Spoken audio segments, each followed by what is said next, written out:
जी, बिल्कुल, जब से मैंने ये मुद्दा उठाया था, तब से लगातार मैं शायद निगरानी में था। जब ये हमने प्रेस कॉन्फ्रेंस करने के बाद हमने एक घोषणा की थी कि हम मुख्यमंत्री आवास जाएँगे और एसआईटी की जाँच की माँग करेंगे। तो कल जो है मेरे घर पे 10 बजे सुबह पुलिस पहुँच गई थी। दोस्तों, बद्रीनाथ धाम के कथित चढ़ावा चोरी मामले में अब एक नया विवाद खड़ा हो गया है। इस बार मामला सिर्फ जांच या फिर एफआईआर तक सीमित नहीं, बल्कि भैरव सेना उत्तराखंड के संस्थापक संदीप खत्री के तमाम बड़े आरोप एक बार फिर से पुलिस प्रशासन को कटघरे में खड़ा कर दिया। खत्री साहब, खत्री का दावा है कि मामले में मुख्यमंत्री से मुलाकात से पुलिस ने उन्हें रोका ही नहीं, बल्कि उनको कई घंटे हाउस अरेस्ट कर दिया गया, धमकाया गया। तो क्या बद्रीनाथ मंदिर से चंदा चोरी का आरोप लगाने वाले ये संदीप खत्री पर कोई दबाव बनाने की कोशिश हो रही है? बताऊंगा आपको पूरी खबर अपने इस रिपोर्ट के जरिए। थोड़ा गौर कीजिएगा दोस्तों, बड़ा गंभीर और संवेदनशील मामला। नमस्कार, पहला मैं पंकज रौतेला, आप देख रहे हैं अपना उत्तराखंड न्यूज। दोस्तों, बद्रीनाथ धाम में चढ़ावे में कथित गड़बड़ी का मामला उठाने वाले भैरव सेना के संस्थापक संदीप खत्री ने पुलिस प्रशासन पर नजरबंदी और मानसिक दबाव बनाने का आरोप लगाया है। जी हां दोस्तों, सही सुन रहे हैं। संदीप खत्री कहते हैं कि जैसे ही उन्होंने बद्रीनाथ धाम में चढ़ावे से जुड़े मामलों को सार्वजनिक रूप से उठाया, उसके बाद से पुलिस लगातार उनकी गतिविधियों पर नजर रख रही है, उनकी मॉनिटरिंग हो रही है। साथ ही उन्होंने आरोप लगाया दोस्तों कि उन्हें मुख्यमंत्री से मिलने और ज्ञापन सौंपने के लिए जाने से रोका जा रहा है। दोस्तों, भैरव सेना के संस्थापक संदीप खत्री ये कहते हैं कि पुलिसकर्मी करीब 2 घंटे तक उनके घर के बाहर जम गए। मंगलवार को उनके कार्यालय के बाहर लगभग 3 घंटे तक पुलिसकर्मियों की मौजूदगी रही। संदीप खत्री ने इसे नजरबंदी जैसी स्थिति बताया। उन्होंने कहा कि इस तरह की कार्रवाई से उन पर मानसिक दबाव बनाने की पूरी कोशिश की जा रही है। ये जो मामला बद्रीनाथ मंदिर में दान पुण्य में चोरी वाला आपने उठाया है, तो इसमें ये सूचना है, कल भी आपके घर पे पुलिस गई थी और आज भी कार्यालय में आपको नजरबंद रखा। ये बताइए अब क्या है? जी, बिल्कुल, जब से मैंने ये मुद्दा उठाया था, तब से लगातार मैं शायद निगरानी में था। जब ये हमने प्रेस कॉन्फ्रेंस करने के बाद हमने एक घोषणा की थी कि हम मुख्यमंत्री आवास जाएंगे और एसआईटी की जांच की मांग करेंगे। तो कल जो है मेरे घर पे 10 बजे सुबह पुलिस पहुंच गई थी। जब पुलिस पहुंची तो मुझे आगे से कोई जवाब मिला, तो पुलिस ने काफ़ी देर तक मेरे घर पे रही और उसके बाद आज दोबारा जो है पुलिस करीबन मेरे कार्यालय पहुंच गई थी 10 बजे और मुझे काफ़ी देर तक यहाँ पे मतलब एक तरह से कहा जाए तो हाउस अरेस्ट रखा।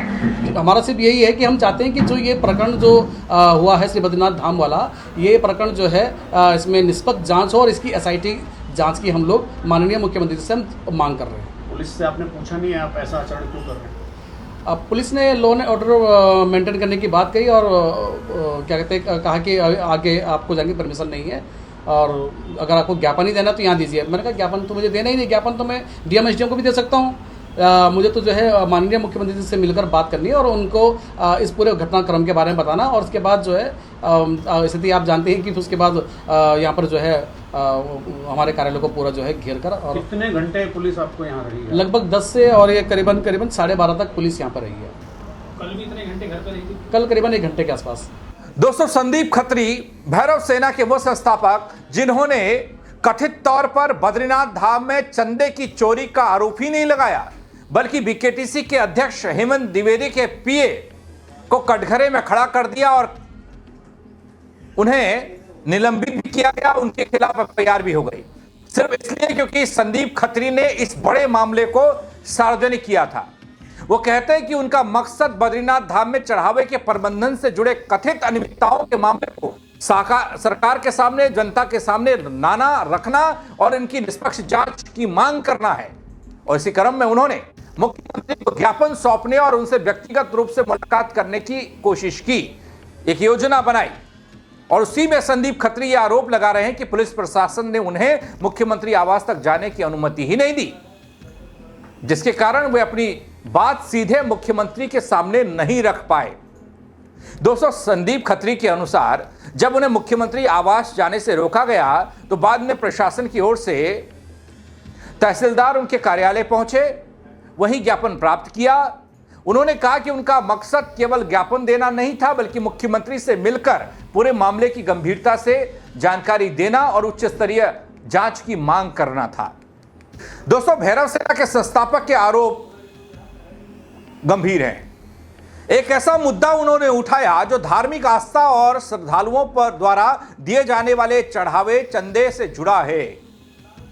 उनका कहना यह कि मामले की संवेदनशीलता को देखते हुए इसकी निष्पक्ष जांच होनी चाहिए, बड़ी जांच होनी चाहिए। यदि किसी प्रकार की कोई गड़बड़ी हुई या हो रही है, पहले से हो रही थी, वो सब जांच के घेरे में आना चाहिए। सच्चाई सबके सामने आनी चाहिए, आम जन के सामने आनी चाहिए, श्रद्धालुओं के सामने आनी चाहिए। दोषियों के खिलाफ सख्त कार्रवाई होनी चाहिए। दोस्तों, संदीप खत्री ने यह कहा कि उनका संघर्ष किसी व्यक्ति विशेष के खिलाफ नहीं है, वो साफ करते दिखाई दिए, बल्कि व्यवस्था में पारदर्शिता सुनिश्चित करने की उनकी मुहिम है। वो दोहराते हैं कि बद्रीनाथ धाम में चढ़ावे से जुड़े मामले की उच्च स्तरीय और निष्पक्ष जांच की मांग पर वो कायम रहेंगे, पीछे हटने वाले नहीं हैं। वे भविष्य में भी इस मुद्दे को अलग अलग मंचों पर उठाते रहेंगे, जब तक पूरी तरीके से तसल्लीवत कार्रवाई नहीं हो जाती। तो आपको एक तरह से पुलिस जिस तरीके से आ रही है, आपको लगता है कि पुलिस यहाँ पे आती है, थ्रेट दिया जाता है एक तरह से कि आप इस जांच से हटे, या फिर साइकोलॉजिकली डराने की कोशिश की जा रही है? बिल्कुल बिल्कुल। देखिए, कार्यालय पे आए तो हम यहाँ पे, क्योंकि यहाँ तो सारे कार्यकर्ता होते हैं, कोई प्रॉब्लम नहीं है, पर जब घर पे पुलिस आती है तो थोड़ा सा एक सामान्य व्यक्ति जो होता है डर जाता है। अगर हम, चलो हमें तो आदत भी एक बार के लिए हम धरने प्रदर्शन करते थे, लेकिन अगल बगल में जो मतलब एक छवि बन जाती है, उससे कहीं ना कहीं लोगों को लगता है कहीं आपराधिक प्रवृत्ति का व्यक्ति तो नहीं है। तो कहीं ना कहीं जो शिकायत करता है या जो व्यक्ति इस तरह के मामलों को उठाता है, ये कहीं ना कहीं उसको मानसिक रूप से दबाने का प्रयास रहता है इस तरह का। अब आपने फाइनली क्या मांग करी है, एक जो रिटायर्ड जज? जी, अभी तहसीलदार साहब यहाँ पर जब ज्ञापन लेने आए तो हमने उनसे स्पष्ट कहा कि हमें प्रशासनिक जांच टीम नहीं चाहिए, हमें न्यायिक जांच टीम चाहिए। और न्यायिक जांच टीम का जो अध्यक्षता है वो सुप्रीम कोर्ट के कोई रिटायर्ड जज हो या हाई कोर्ट के रिटायर्ड जज हो, मतलब कुल मिलाकर न्यायिक जांच हमें चाहिए। दोस्तों, गौर करने वाली बात यह है कि हाल के दिनों में बद्रीनाथ धाम में चढ़ावे से जुड़े मामले को लेकर चर्चा चली, और इस बीच संदीप खत्री द्वारा लगाए गए नजरबंदी और मुख्यमंत्री से नहीं मिलने देने के आरोपों ने मामले को एक नया मोड़ दे दिया। हालांकि संदीप खत्री के आरोपों पर पुलिस और प्रशासन की ओर से फिलहाल कोई आधिकारिक प्रतिक्रिया सामने नहीं आई है।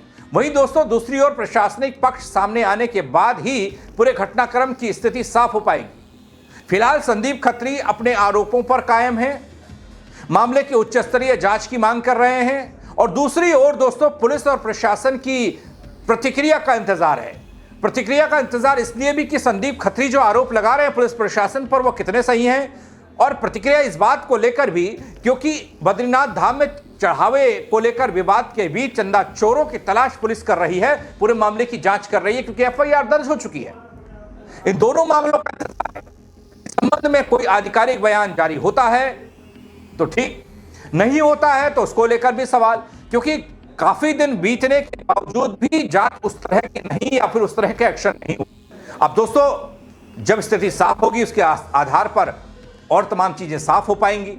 लेकिन अभी सिर्फ एक सवाल शोर कर रहा है संदीप खत्री को लेकर, क्या उन्हें बैकफुट पर धकेलने की कोशिश हो रही है कि इस मामले को लेकर आप पीछे हट जाइए, आप अपनी आवाज मत उठाइए?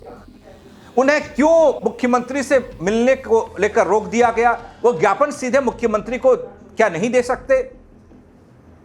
कोई कानून रोकता होगा? क्यों उन्हें मुख्यमंत्री से सीधे मुलाकात, सीधे फेस टू फेस मुलाकात और बात रखने की इजाजत नहीं दी गई? क्या इसके पीछे कोई बड़ी वजह है? अगर वजह है तो पुलिस को वो वजह बतानी चाहिए। हालांकि मुख्यमंत्री पुष्कर सिंह धामी ने इस पूरे प्रकरण पर संज्ञान लेते हुए ये साफ कह दिया कि ये महापाप है और कोई भी दोषी आरोपी बख्शा नहीं जाएगा। लेकिन अगर संदीप खत्री मुलाकात कर लेते तो कौन सा पहाड़ टूट जाता, या कौन सी ऐसी बात खुल जाती जिससे बीजेपी को दंड लगता, सरकार को दंड लगता, या पुलिस के लिए बहुत बड़ी बात हो जाती।